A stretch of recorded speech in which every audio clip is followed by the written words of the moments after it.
विद्यार्थ्याला या पाल्याला कुटुंब संस्था उत्तर द्यायला समर्थ आहे का? म्हणजे आजची कुटुंब संस्था म्हणजे केवळ आई वडील, की पूर्वीची कुटुंब संस्था आज विघटित झालेली कुटुंब संस्था आहे, हा मुलगा हा सॅटिस्फाय होतोय का कुटुंबामध्ये? त्याच्या प्रश्नांना पूर्ण उत्तर मिळतात आहे का? मला तरी त्यांची घुसमट जास्त दिसते.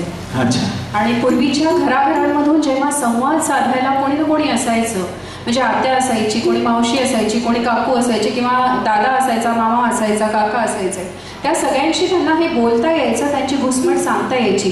आणि ते सगळेजण त्यांचे मेंटर्स होते, म्हणजे त्यांच्यापेक्षा वयाने मोठे, आणि त्यांची सगळी खळबळ ते समजून घेऊ शकत होते. हे मेंटर्स आज राहिलेले नाहीत, ज्याला आपण शॉक ॲब्सॉर्बर्स म्हणू शकतो. त्यांच्या मनातली जी भावना आहे ती समजून घ्यायलाच कोणी नाही. एक मला इथे उदाहरण आठवतंय की एक लहान मुलगा, आणि शाळेमध्ये त्याला मला वाटतं टीचर्सनी खूप रागवलं, आणि तो मुलगा सतत रडायचा. म्हणजे घरी त्याचे आई वडील दोघंही कामावर जात होते, आणि हा मुलगा घरी यायचा, कुलूप उघडायचा, स्वतःचं खायचा आणि राहायचा तिथे. आणि मग संध्याकाळी आई परत आल्यानंतर त्याला काय जे काय आणखी जेवण वगैरे सगळं ते त्याचं व्हायचं. पण घरामध्ये फक्त 2 जण आणि हा मुलगा, दोघंही आई वडील कामावरती गेले.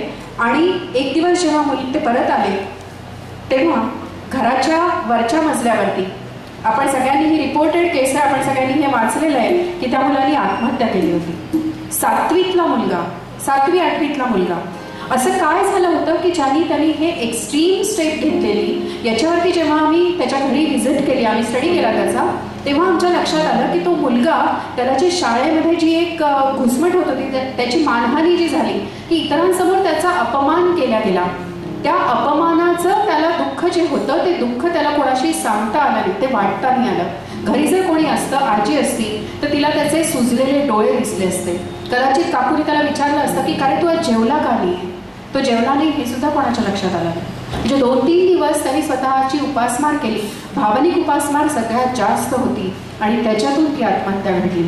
आणि मला वाटतं इथे आज आपल्याला कुटुंब संस्थेबद्दलच, किंवा आपली जी काही आताची एकल कुटुंब पद्धती आहे त्याच्याबद्दल अतिशय सिरियसली विचार करायला हवा आहे. की जेव्हा मुलांना भावनिक गरज असते आई वडिलांची किंवा कोणाची, तर असे मेंटर्स घराघरांमधून हरवले का काय? पालकांनी सुद्धा याचा विचार अवश्य केला पाहिजे. हे म्हणाले की विद्यार्थ्यांना शॉक ॲब्सॉर्बर म्हणून कार्य करतो. मी त्याचबद्दल कशाला, आई वडिलांकरता सुद्धा ही कुटुंब संस्था, सॉलिड कुटुंब संस्था शॉक ॲब्सॉर्बर म्हणून काम करत होती. आजच्याच वर्तमानपत्रात आपण वाचलं की कसं त्या पालकांनी आपल्या मुलाला फेकून दिलं असेल बरं बसमधून बाहेर.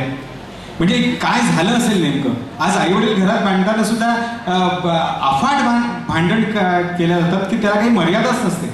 पूर्वीच्या काही एकत्र कुटुंब संस्थेमध्ये ती मर्यादा राहायची की केव्हा भांडायचं आई वडिलांनी सुद्धा.